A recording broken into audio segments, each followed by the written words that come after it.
Hello साथियों। तो आपकी चौथी क्लास है, क्लियर। फोर्थ क्लास है, फिफ्थ नहीं है कि नहीं है, फोर्थ क्लास है, जिसमें अपन एमसीक्यू करने वाले हैं।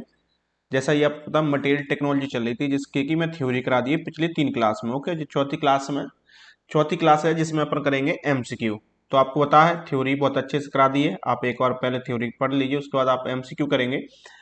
तो एक बात मैं आपका थोड़ा थोड़ा सा टाइम लूंगा। आपको बताया था जैसा कि मैंने आपको, क्या जो स्टार्टिंग कर रहे हैं या फिर जो हिंदी मीडियम वाले हैं सबको इंग्लिश में ही पढ़ना है। और आपको मैं बताता आपको डिफरेंस क्या है। डिफरेंस ये है कि आपका जो कॉम्पिटिटिव एग्जाम है, आपका थ्योरी एग्जाम नहीं है। इससे पहले कि आप डिग्री और डिप्लोमा जब कर रहे थे तो आपके थ्योरी एग्जाम देने पड़ते हैं, जिसमें कि आपको क्वेश्चन के आंसर पूरे लिखने पड़ते थे। बट इसमें क्या होता है, आपको 4 ऑप्शन रहते हैं। तो आपको इतना करना कि 4 में से एक ऑप्शन आपका सही वाला उसे आप टिक कर सको। ऐसे आपको पढ़ाई करनी है, क्योंकि आप कंपटीशन की दुनिया में हो, तो इसमें स्मार्ट स्टडी होती है। ठीक है। नमस्कार दोस्तों, मैं एई और जेई के लिए आपको सिविल इंजीनियरिंग में पढ़ा रहा हूँ। मैं प्रकाश सर, एमपी सब इंजीनियर। मैंने ब्रीफ डिस्क्रिप्शन की आपको एक पर्टिकुलर वीडियो दे दी है, जिसमें आप जान सकते हो, क्लियर। बाकी आपको एक और बात बता दूं, अपने चैनल पर 2000 सब्सक्राइबर हो गए हैं, तो आपका बहुत बहुत धन्यवाद। आप और लाइक शेयर और सब्सक्राइब कर सकते हो, जिससे कि और जान अपनी फैमिली में जो है बढ़ सकें पार्टिसिपेट। ठीक है। मटेरियल टेक्नोलॉजी के जो स्टोन के एमसीक्यू है वो अपन करने वाले हैं। तो पहला एमसीक्यू है, the rock form due to the solidification of molten magma are called aqueous rock, sedimentary rocks, metamorphic rock, igneous rock।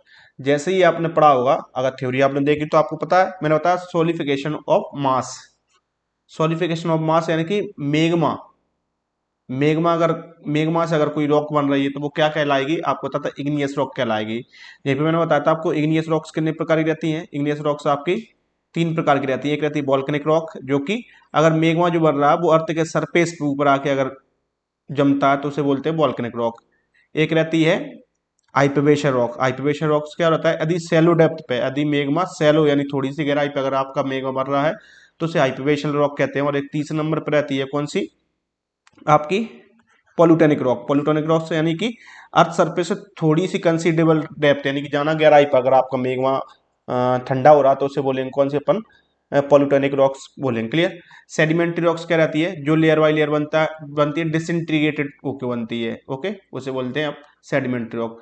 Metamorphic rock कौन सी रहती है, जो इग्नियस रॉक्स और सेडिमेंट्री रॉक्स के टूटने से छटने से जो चट्टाने बनती है उसे बोलते हैं मेटामॉर्फिक रॉक।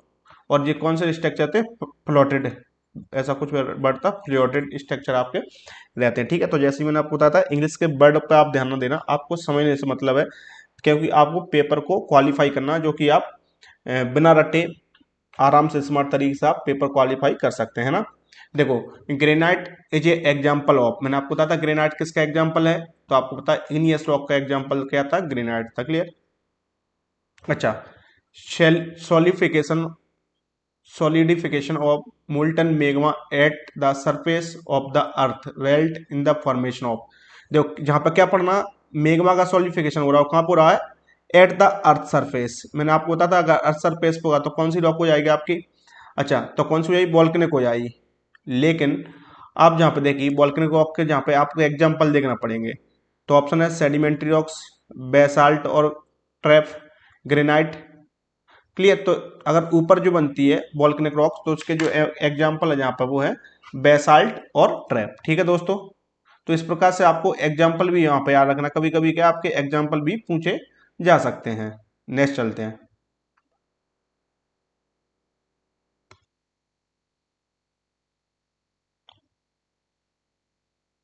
इसके बाद क्वेश्चन है आपका, solidification of molten magma within the earth crust result in the formation, यानी कि जो मेग्मा आपका बन रहा है विद इन द अर्थ यानी अर्थ के अंदर बनता है, तो उसे क्या बोलेंगे आप, सेडिमेंट्री रॉक्स, वेसाल्ट ट्रैप या granite.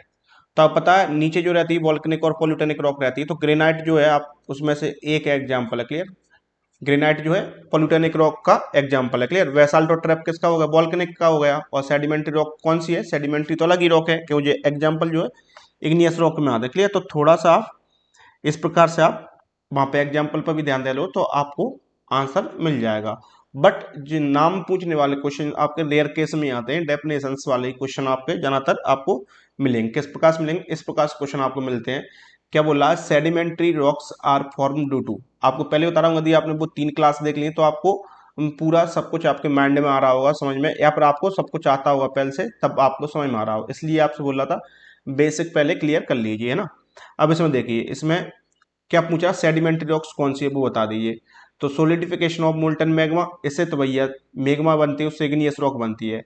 gradually decomposition of material like a sand clay generally was setting water setting by the setting of the water, बिल्कुल धीरे धीरे डिकम्पोजिशन होने से, डिसइंटीग्रेटेड होने से ही बनती है आपकी कौन सी, सेडिमेंट्री रॉक्स। अच्छा, इसमें क्या लिया, alternate of original stone under the heat and pressure. Original जो स्टोन पहल से प्री स्टोन बन चुके हैं, पहल से जो प्री रॉक बनती है उनसे अल्टरनेट तरीके से अलग अलग छटके, अगर दो चट्टाने पहले बन चुकी है, जैसे कि नीस और कौन सी बनी थी आपकी, सेडिमेंट्री, इन दोनों के छटने से जो तीसरी रॉक्स बनती है अल्टरनेशन के कारण, तो वो बनती है कौन सी आपकी, मेटामॉर्फिक। बट इसमें सेडिमेंट्री पूछी तो सेडिमेंट्री का एग्जांपल आपका कौन सा था, बी वाला था। क्लियर, तो इस प्रकार से आप रिलेट करके आप आंसर अपने कर सकते हैं ना। नेक्स्ट क्वेश्चन क्या है आपका, नेक्स्ट क्वेश्चन है the process responsible for the formation of metamorphic rock.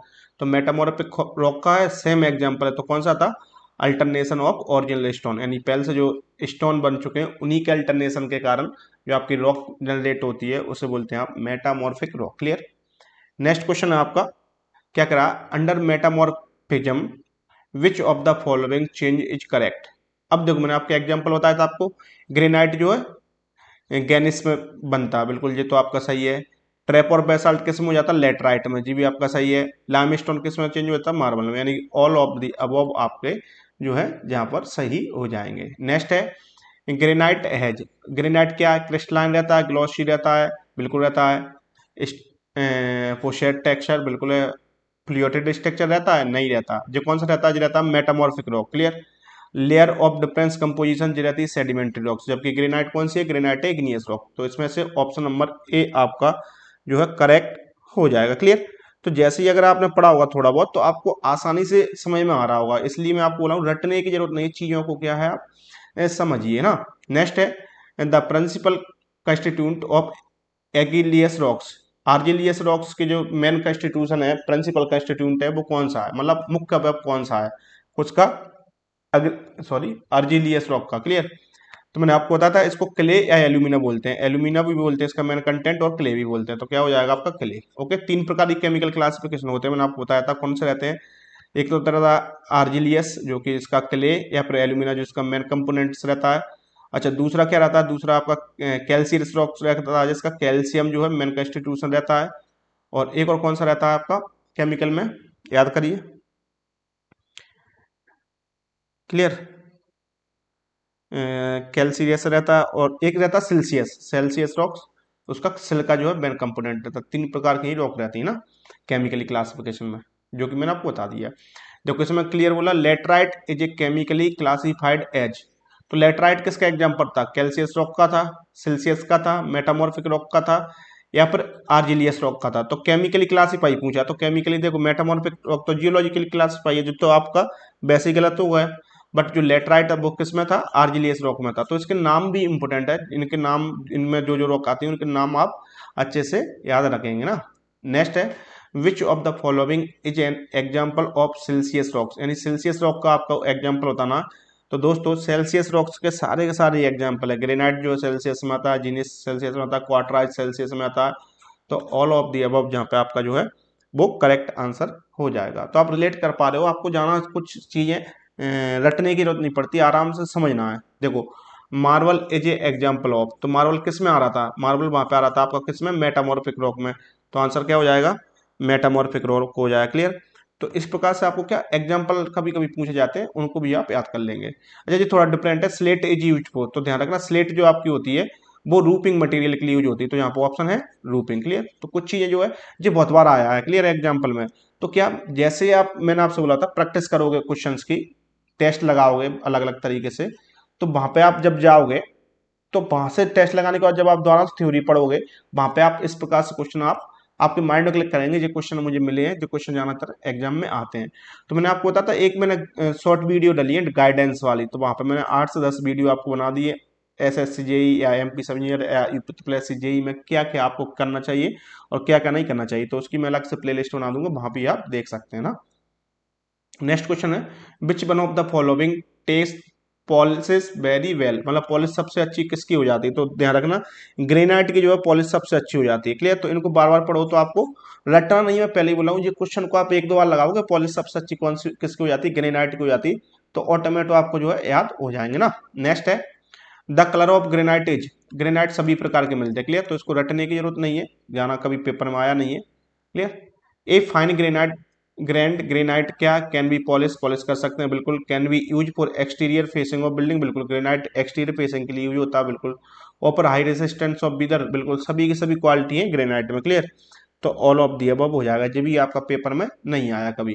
Clear, next है siliceous sand subjected to the metamorphic action is known as, भाई पेपर में आ चुका, ध्यान रखना सिल्सियस एक्स मतलब सिल्सियस सेंड पे जब मेटामॉर्फिक एक्शन के कारण चेंज होगी ना तो ये क्वार्टराइज चेंज होता है। क्लियर, क्वार्टराइज, तो आंसर क्या हो जाएगा, ऑप्शन नंबर सी आपका जो है आंसर हो जाएगा। क्लियर, ये आ चुका आपका एमपी सभी में आ चुका है, एसएससी जेईई भी आ चुका है, तो इस क्वेश्चन को आप अच्छे से ध्यान से 2-3 बार पढ़ोगे तो आपको जो है, मैंने क्या बोला था आपको इस प्रकार से पढ़ना कि आप ऑप्शन क्लिक कर सको। क्लियर, तो ध्यान रखना सेल्सियस सेंड जब मेटामॉर्फिक एक्शन के कारण जो है इस पे मेटामॉर्फिक एक्शन लगेगा तो ये किस क्या बोल आएगी, वो हो जाएगी जो हो जाएगी आपकी क्वार्टराइज। क्लियर, नेक्स्ट आप देखें, when quarrying is to be done in hard and compact rock the using the method, तो आपको मैं बता 3 प्रकार की मेथड रहती है, एक तो रहती है हैंड मेथड, एक रहती है चैनलिंग मेथड, एक रहती है ब्लास्टिंग मेथड। अच्छा सॉफ्ट रॉक हो तो किसके, हैंड मेथड से। सॉफ्ट रॉक में लेकिन बहुत जाना एग्रीगेट मतलब बहुत जाना वो हो, मतलब बहुत जाना बड़ी रॉक हो, सॉफ्ट हो मात्रा जाना हो तो कौन सी, चैनलिंग मेथड। लेकिन हार्ड रॉक हो तो कौन सी, ब्लास्टिंग मेथड। तो इसमें कौन सी रॉक है, देखो क्लियर बोला, hard rocks, hard and compact rocks, तो किससे करेंगे भैया, ब्लास्टिंग से करेंगे। ऑप्शन नंबर क्या हो जाएगा आपका, सी हो जाएगा। तो इसमें कुछ नहीं है, आपने एक वर्ड पकड़ा कि हार्ड रॉक की मुझे क्या करना, क्वारिंग करनी है। अच्छा क्वारिंग क्या रहती है, extracting of rocks from the stone, stone से आप रॉक को बाहर निकालोगे तो क्या हो जाएगी आपकी, तो आपकी वो हो जाएगी क्या, क्वारिंग। अच्छा इसी में एक होता है सीजनिंग, अगर आप सेब को सुखाओगे यानी इसमें जो मॉइस्चर उसको सुखाओगे तो वो सीजनिंग हो जाएगी, है ना। एक रहती है ड्रेसिंग, ड्रेसिंग क्या रहती है, यदि आप शेप एंड साइज आप डिसाइड करोगे रॉक का, शेप एंड साइज में डालोगे उसे बोलेंगे ड्रेसिंग। ये क्वेश्चन आ चुके हैं आपके, बहुत इजी है। क्लियर, अच्छा नेक्स्ट है, quarrying by using the channelling machine is employed for the quarrying, तो देखो इसमें कुछ नहीं है, आपको देखना चैनलिंग मशीन से कब करते हैं, तो हिंदी मीडियम वालों के लिए मैं बता रहा हूँ भाई, मैं भी हिंदी मीडियम से हूँ, मैंने कोई तीन नहीं मारा इंग्लिश में, मुझे भी जाना अच्छी इंग्लिश नहीं आती, लेकिन मैं क्वेश्चन बहुत सारे कर देता हूँ, सभी के सभी क्वेश्चन कर देता हूँ, इसलिए इतने सारे एग्जाम निकाल चुका हूँ और अभी आपको भी बता रहा हूँ कि आप डे ना। हाँ, तो आपको मैं बताता चैनलिंग मेथड कब करते हैं, सॉफ्ट रॉक को, क्लियर, तब करते हैं, और एग्रीगेट मात्रा में नहीं, जाना मात्रा में हो। देखो ऑप्शन देखो, soft rock, hard rock, sandstone, all of the above, तो इसमें क्या हो जाएगा आपका, सॉफ्ट रॉक हो जाएगी। क्लियर, ऑप्शन नंबर है, क्यों चैनलिंग मेथड और हैंड मेथड जो है सॉफ्ट रॉक के लिए ही की जाती है। नेक्स्ट देखो, eating technique of breaking rock is suitable if the aim to get, अच्छा ईटिंग कब करते हैं, ध्यान रखना ईटिंग कब करते हैं, जैसे मैं बताता सॉफ्ट रॉक के, सॉफ्ट चैनल मतलब क्वारिंग के दो मेथड रहते हैं, एक तो रहता है हैंड मेथड, एक रहता है हीटिंग मेथड। क्लियर, तो हीटिंग कब करेंगे, हीटिंग करेंगे आप एग्रीगेट यानी जाना मटेरियल जब होता है आपका तब करेंगे। थोड़ा आप वो वाला आप लेक्चर देख लेना तो आपको क्लियर इसमें समझ में आ गया होगा ना। तो बेसिक सी चीज़ें अगर आपने किया होगा अच्छे से, थ्योरी पढ़ी होगी तो आपको आ गया होगा। क्लियर, अच्छा पीडीएफ में बताऊँ कम्युनिटी डली होगी, ऐसे इसी में एक ऑप्शन रहता है चैनल में कम्युनिटी वाला, तो कम्युनिटी में पीडीएफ की लिंक डाल दूंगा, आपकी थ्योरी की पूरी पीडीएफ और इन क्वेश्चंस की भी पूरी पीडीएफ में आपको डाल दूंगा ना। 21 पे है, the process of taking out stone of various size from the natural rocks, यानी जो नेचुरल रॉक्स है वहां से आप स्टोन निकालेंगे अलग अलग साइज में, तो उसे क्या बोलेंगे, तो मैंने आपको बोला तो उसी से बोलते हैं आप ड्रेसिंग। क्लियर, क्या बोलते हैं, ड्रेसिंग, सिंपल सी चीजें हैं। The process of giving required shape and size, अच्छा शेप एंड साइज बोलेंगे तो सॉरी सॉरी इसमें क्या है, taking out stone of various size from the natural rocks, भाई टेकिंग आउट कर रहे हैं मतलब बाहर निकाल रहे हैं, ध्यान रखना ध्यान रखना, sorry I am sorry, various size, shape and size इसमें क्लियर नहीं है, इसमें वेरियस साइज है तो इसे क्या बोलेंगे, क्वारिंग, यानी रॉक से आप निकाल रहे हो, कोई रॉक है बहुत बड़ी रॉक, उसमें से स्टोन निकाल रहे हैं बहुत सारे अलग अलग डिफरेंट साइज में, तो उसे बोलते हैं क्वारिंग। और शेप और साइज आप निर्धारित करेंगे, जो निकली हुई स्टोन को क्या शेप एंड साइज में डालेंगे तो उसे बोलेंगे ड्रेसिंग। तो ध्यान रखना, इसमें क्वेश्चन थोड़ा पहले समझ नहीं पाता सही से, आप समझे क्या कह रहा है। The process of taking out stone of various size from the natural rocks, natural rock से आप स्टोन निकालोगे तो आप उसे क्या बोलेंगे, उसे बोलेंगे आप ड्रेसिंग ना, सॉरी क्वारिंग बोलेंगे ना। नेक्स्ट है the process of giving required shape and size, देखो जो आपको शेप एंड साइज रिक्वायर्ड हो रहा है उसे आप दे देंगे रॉक को तो उसे बोलेंगे आप ड्रेसिंग ना। तो ड्रेसिंग और क्वारिंग में दोनों में अंतर समझ लेना, बहुत इंपॉर्टेंट है, आप प्रत्येक एग्जाम में जा चुका है, ऐसा कोई एग्जाम नहीं है जेई लेवल का जिसमें ये वाला क्वेश्चन नहीं पूछा गया हो ना। नेक्स्ट है boasted finish of dressing stone is known as, clear. तो ये बेसिक सा क्वेश्चन है, कभी आया तो नहीं है लेकिन इसका आप आंसर याद रखना। इसमें लिखा मेकिंग नॉन कंटिन्यूअस पेलर मार्क्स, एक और एमपी सभी में आ गया था, भटका हुआ क्वेश्चन आ जाता है तो आप इसका ध्यान रखिए ना, बाकी मुझे नहीं लगता दोबारा आएगा कभी। Dressing of stone is made, मतलब ड्रेसिंग क्या होता है, कब होती है, immediately after quarrying, after 3 months of quarrying, just before using the building, after the seasoning. तो ध्यान रखना जो ड्रेसिंग करते हैं वो तुरंत ही करते हैं, जैसे ही क्वारिंग आप स्टोन कर दोगे, क्वारिंग कर दो खनन कर दो उसके बाद ही ड्रेसिंग आपकी की जाती है ना।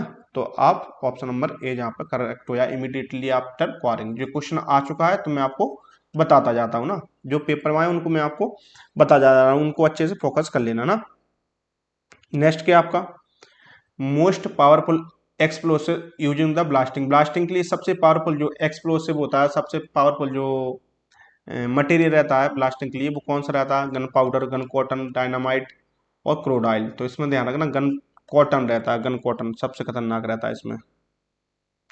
नेक्स्ट है moisture absorb for the good stone should be less than, ध्यान रखना मैं आपको पता है गुड स्टोन एक अच्छे स्टोन का मॉइस्चर एब्जॉर्बेशन कितना होना चाहिए, 5% से कम होना चाहिए। अच्छा रिजेक्ट किस केस में कर देते हैं जी, मैं बताता अगर 10% से जाना हो जाएगा तो अपन क्या कर देंगे, रिजेक्ट कर देंगे। बेसिकली नॉर्मली किससे होना चाहिए, 5% से आपका कम होना चाहिए मॉइस्चर ऑब्जर्वेशन। अच्छा most of the stone possess the specificity in the range, यानी स्पेसिफिसिटी स्टोन कितनी होना चाहिए, मैंने आपको बताया 2.5 से जाना होना चाहिए। देखो 2.5 किसकी रेंज में आ रहा है, जहाँ पे 2.4 से 8 की 2.8 की रेंज में आ रहा है। तो इस प्रकार से आपको क्वेश्चन के आंसर डिसाइड हो जाएंगे आसानी से ना। नेक्स्ट है which of the following as the lowest strength, सबसे कम स्ट्रेंथ इसमें किसकी होती है। तो ध्यान रखना आर्जिलियस रॉक्स का एक एग्जांपल रहता है लेटराइट, तो मैंने आपको बताया था आर्जिलियस रॉक्स किससे बनती है, क्ले से, तो भैया क्ले की स्ट्रेंथ तो सबसे कम होगी, तो जहाँ पे आ जाएगा लेटराइट। ध्यान रखना लेटराइट जहाँ पे जो है आंसर हो जाएगा। तो कुछ कुछ चीजें क्या आपको वो लगाना, दिमाग से लगाना है ना। Limestone use for the manufacture of cement is kankar, magnesium limestone, compacted limestone, granular limestone. तो ध्यान रखना लाइम स्टोन के लिए जो आपका स्टोन यूज लाइमस्टोन यूज होता है, तो कौन सा यूज होता है, जहाँ पे आंसर आपका हो जाए कंकर ना। Limestone use for the manufacture of cement, यानी कि कंकर के रूप में आपका यूज होता है। ये क्वेश्चन भी आपके आ चुके हैं। नेक्स्ट है which of the following has the highest crushing strength, सबसे ज्यादा क्रशिंग स्ट्रेंथ किसकी रहती है, ये क्वेश्चन भी आपका रिपीट हुआ काफी बात, ध्यान रखना इनमें सबसे ज्यादा क्रशिंग स्ट्रेंथ रहती है ट्रैप की, है ना, ट्रैप, ध्यान रखना। नेक्स्ट है तो कुछ कुछ क्वेश्चन जो है आपको देखो, कुछ क्वेश्चन क्या आपको बार बार पढ़ोगे ना, रटना नहीं, मैं पहले कह रहा हूँ याद नहीं, क्वेश्चन याद करने की चीज नहीं है, इनको बार बार आप पढ़ोगे। और मैं बता रहा हूँ जो एग्जाम में आ चुके हैं तो उनको अच्छे से फोकस कर लेना, बार बार पढ़ना तो आपको आ जाएंगे, चीजों को समझना और पढ़ना, समझना और पढ़ना, रटना किसी को भी नहीं है ना। मैं पीडीएफ प्रोवाइड करा दूंगा आपको बता रहा हूँ, तो आप बार बार इनको पढ़ोगे आपको चीजें समझ में आ जाएंगी ना। नेक्स्ट है which of the following stone age the highest resistance of fire, अब ध्यान रखना फायर के लिए यानी अग्नि प्रतिरोधी सबसे अधिक कौन सा रहता है, ध्यान रखना आग अगर जल रही है तो वहां पर मिट्टी आप डाल देंगे आग पे, यानी क्ले आप डाल दोगे तो आग जल्दी बुझ जाएगी, ना कि आप पत्थर फेंको तब बुझेगी। तो उसका मटेरियल कौन सा आग, जहां पर मिट्टी का मटेरियल है argillaceous rocks, argillaceous rocks, option number D आपका हो जाए। तो कुछ क्या ट्रिक है मैं आपको बता देता हूँ, ऐसे चीजें समझ लोगे आप, इस जो क्वेश्चन आएगा जब जब आपको ध्यान आएगा आग बुझाने की बात कर रहा, फायर रेसिस्टेंस की बात कर रहा, तो आर्जिलियस मटेरियल है आरजीएस रॉक्स यहाँ पे आ जाएगी। क्लियर। अच्छा जी दो प्रकार के टेस्ट आपको मैंने बताया था, आप बहुत जाना आते हैं स्टोन में, तो इनको भी जब मैं आपकी थ्योरी पढ़ा था जब मैंने आपको बताया था कि इसको देख लेना बहुत ही अच्छा है। क्लियर। क्या करा है सिमिक टेस्ट ऑन स्टोन, ध्यान रखना सिमिक टेस्ट, एक रहता है सिमिक टेस्ट स्टोन का, और एक जहाँ पर पूछा था मॉस स्किल किस लिए यूज होती है। इन दोनों में बहुत कंफ्यूजन होती है, तो ध्यान रखना सिमिक टेस्ट जो आपके यूज होता है वो किसके लिए होता है, प्रेजेंस ऑफ मडी सब्सटेंट, यानी मडी सब्सटेंट, मिट्टी के जो सब्सटेंट तो नहीं है स्टोन में, उसको चेक करने के लिए कौन सा होता है आपका, सिमिक टेस्ट होता है। अच्छा, मॉस स्किल किसके लिए होती है, हार्डनेस चेक करने के लिए। तो जो दोनों में कंफ्यूजन होती है, एक दूसरी जगह एक दूसरे को टिक कर देते हैं, बट दोनों ही आ चुके हैं एग्जाम में, बहुत जाना बार आ चुके हैं, तो इन दोनों को ही आपको याद रखना है ना। नेक्स्ट क्वेश्चन चलते हैं 33 पे। Los Angeles testing machine is use to find the following stone. आपको पता है लॉस एंजलस टेस्ट किस लिए यूज होती है, बियर फाइंड आउट करने के लिए, सरफेस बियर फाइंड आउट करने के लिए ना। तो ऑप्शन नंबर क्या हो जाएगा आपका इसमें, ऑप्शन नंबर ए आपका यूज हो जाएगा। सिंपल सा क्वेश्चन है। Impact value of stone for road, road के लिए जो इम्पैक्ट वैल्यू होती है, तो बियरिंग कोट के लिए 30 रहती है, बिटुमिन मैकडम के लिए आई एम सॉरी 35 रहती है, WBM के लिए 40 रहती है, और ऑल ऑफ दी एबव, यानी सबके सब इसमें सही आंसर जो है इसमें है। नेक्स्ट है deterioration of stone take place due to, यानी स्टोन डिटोरेशन किसके कारण होता है, स्टोन का क्षरण किसके कारण होता है, यानी स्टोन का लॉस किसके कारण होता है, टेम्परेचर के वेरिएशन के कारण बिल्कुल, फ्रीजिंग और थोविंग के कारण बिल्कुल, रेन वाटर के कारण, सबके कारण होता भैया। तो ये तो कभी आता नहीं है, ऑल ऑफ दी अबव इसमें आंसर होगा, तो ऐसे क्वेश्चन आए नहीं है अभी तक। Which one of the following is not a preservation of stone, यानी स्टोन के बचाव के लिए इनमें से कौन सा यूज नहीं होता, ध्यान रखना जो बहुत बार आया है। तो कोलतार यूज होता है, पैराफिन यूज होता है, लेंसिडोल यूज होता है, ASCU बिल्कुल नहीं होता। क्लियर, तो इस पर टिक कर दोगे, जो वाला यूज नहीं होता। सेम टू सेम क्वेश्चन आता है और इसमें आंसर ASCU होता है। कम से कम 3-4 बार मैंने आपको JEE के एग्जाम में जी मैंने वेरियस वेरियस एग्जाम्स में मैंने देख लिया है ना। तो अब देखें क्या करा, a stone is rejected if absorption water more than, मैंने आपको क्या बोला था, वैसे तो स्टोन को 5% से ज्यादा पानी एब्जॉर्ब नहीं करना चाहिए, लेकिन अगर रिजेक्ट हो जाएगा, रिजेक्ट किसके केस में होगा, 10% के केस में, अगर 10% से ज्यादा पानी एब्जॉर्ब कर लिया तो आपका क्या स्टोन जो है रिजेक्ट कर देंगे आप। नेक्स्ट है stone use for the ornamental work, ध्यान रखना ऑर्नामेंटल वर्क यानी सजावटी, सजावटी कार्यों में कौन सा स्टोन यूज होता है भैया, सजावटी कार्यों में काटा छान नहीं करना पड़ती तो सॉफ्ट स्टोन होगा, तो वही तो यूज होगा। अच्छा, हैवी किस्म होता है, रिटेनिंग वाला आप बनाओगे, जो भी आ चुका है, रिटेनिंग वाला में कैसा यूज होता है, हैवी। हार्ड कॉस्ट किस्म होता है, रबल मैसनरी आप करोगे, रबल मैसनरी तो उसमें हार्ड यूज होगा। क्लियर, तो ध्यान रखना तीनों चीजें। एक और बार फिर समझा देता हूँ भैया, ऑर्नामेंटल वर्क यानी सजावटी कार्य में काटा छीनी जाना होती है तो वहां पर सॉफ्ट चाहिए, जिस जो कि आराम से आप जिसे काट सकते हो ना, तो जहां पर क्या हो जाएगा आपका सॉफ्ट हो जाएगा। हार्ड, हार्ड चाहिए आपको रबल मैसनरी में। ओके, अच्छा, रिटेनिंग वॉल ऐसी रहती है, यानी इसमें इधर से फोर्स लगता है जिससे ये पलट ना जाए, इसलिए इसको क्या होना चाहिए, हैवी होना चाहिए, इसमें वेट सेल्फ वेट जाना हो, तो इसमें क्या रिटेनिंग वॉल में हैवी होता है। ध्यान रखा, देखो आगे क्या पूछा, रबल मैसनरी में, तो आपको पता रबल मैसनरी में हार्ड होना चाहिए। Okay, construction of retaining wall, तो रिटेनिंग वॉल में कैसा होना चाहिए, हैवी। तो ये चीजें कुछ आप कॉन्सेप्ट आप पकड़ो तो आपका आंसर हो जाएगा। क्या बोला, in stone masonry stones stratified rocks are so placed that the direction of pressure to the plane of bedding। अब देखो स्टोन आप प्लेस कर रहे हो, ओके स्टोन प्लेस कर रहे हो, तो स्टोन तो ये प्लेस कर दिया आपने स्टोन, ठीक है, जो स्टोन प्लेस आपने कर दिए, लेकिन लोड तो 10 लग रहा, तो डायरेक्शन और लोड के कैसा लग रहा है स्टोन, कैसा लग रहा, परपेंडिकुलर लग रहा, राइट एंगल पे लगता है ना डायरेक्शन बेड के, ये तो बेड है ना, इसके कितने पे लगता है, राइट एंगल पर प्लेस होता है, यानी 90 डिग्री पे। तो ऑप्शन नंबर क्या हो जाएगा, ए आपका जो है करेक्ट आंसर जहां पे हो जाएगा। तो इस प्रकार से कुछ चीजें जो है सिंपल हो जाती हैं अगर आप समझोगे तो, डरना नहीं है, मैंने पहले बताया था इंग्लिश में। What is the require specificity for a stone for building stone, specificity मैंने बताया था 2.5 से जाना होना चाहिए, तो 2.7 है यहाँ पे, 2.7 2.5 ये लगभग बराबर ही रहते हैं। क्लियर, यहाँ पे एक्चुअल में 2.75 रहता है एग्रीगेट का ना, तो 2.7 भी चल जाएगा, 2.5 भी चल जाएगा, तो यहाँ पर देखो ग्रेटर देन 2.7, तो ऑप्शन नंबर ए हो जाएगा। कभी कभी ऑप्शन पर भी डिपेंड करता है ना। अब क्या करें, toughness index for good stone, मैंने आपको बताया 10 से जाना होना चाहिए, तो जहाँ पे अच्छा देखो 10 से जाना होना चाहिए, लेकिन गुड स्टोन के लिए पूछा, तो गुड स्टोन के लिए आप जहाँ पे आप देखोगे, जहाँ पे आपका हो जाएगा टफनेस इंडेक्स अलग अलग रहता है। जहाँ पे अगर अच्छे बिल्डिंग स्टोन के लिए आप देखें, बैरी स्टोन के लिए देखेंगे तो 19 हो जाएगा, लॉ के लिए देखेंगे तो 13 हो जाएगा, और बिटवीन इनके बीच में बिटवीन हो जाएगा मीडियम के लिए। तो आप बैरी स्टोन के लिए आप देखोगे तो आपका कितना हो जाएगा 19। वैसे गुड बिल्डिंग स्टोन के लिए तो 10 से जाना होना चाहिए। क्लियर, यहाँ पर जो ऑप्शन थोड़ा आप डिफरेंस देख सकते हो। बाकी आप ध्यान रखना, टफनेस इंडेक्स जो रहता है गुड बिल्डिंग स्टोन के लिए तो क्या होता है 10 रहता है, 10 से जाना, जो कि मैंने आपको थ्योरी में पढ़ाया था। Which test is use to find the rate of wear, wear की रेट किससे यूज होते हैं, मैंने आपको बताया था अट्रैक्शन और एब्रेशन, तो जहाँ पे आंसर क्या हो जाएगा एब्रेशन हो जाएगा। ओके, एब्रेशन टेस्ट ध्यान रखना दोनों एक ही है, लगभग एक ही है, लेकिन जहाँ पे अगर बियरिंग की बात होती तो जहाँ पे एब्रेशन लगाया करोगे। जब सेम टू सेम क्वेश्चन आया था 2017 16 17 मुझे एग्जाम्पल होता है एमपी सब ईयर, एमपी सब ईयर हुआ था, तो इसमें आंसर दोनों एक्चुअल में रहते हैं, लेकिन एब्रेशन आंसर माना और भी एक दो जगह आया तो वहाँ पे एब्रेशन ही आपको आंसर जो है उसको प्राथमिकता दी है, तो जहाँ पे एब्रेशन हो जाएगा। तो मुझे पता कौन से क्वेश्चन आए हैं पेपर में कौन से नहीं आते, इसलिए मैं जिनमें स्टाइल लगाता जा रहा हूँ, समझ लेना वो आपके पेपर में आए, उनको एक दो बार अच्छे से पढ़ लेना। For crushing of test what is the size of the specimen use, मतलब स्टोन अगर आप किसिंग टेस्ट करोगे, अच्छा ये किसका है ध्यान रखना, स्टोन का ऑफ स्टोन, तो उसमें 40 बाई 40 का साइज रहता है। ओके, अच्छा सो थैंक्स फॉर यू, आपने पूरी वीडियो देख ली है, आपको समझ में आ गया होगा। तो मैं बस इतना ही कह रहा हूँ, आपको चीज़ें रटना नहीं है, रट्टा नहीं मानना है, चीज़ों को समझना है स्मार्ट तरीके से ना। जो हिंदी मीडियम वाले उनको बताना बहुत आसान है, आप इंग्लिश में ही पढ़ें, और जो चीज़ें नहीं समझ में आए तुम कमेंट में आपका देखता रहता हूँ, तो कमेंट कर सकते हो आप, इस प्रकार से मेरे से कॉन्टैक्ट भी कर सकते हो, इंस्टा आईडी से, ईमेल आईडी से, क्लियर, और कमेंट के जरिए तो मैं बताता ही रहता हूँ, है ना।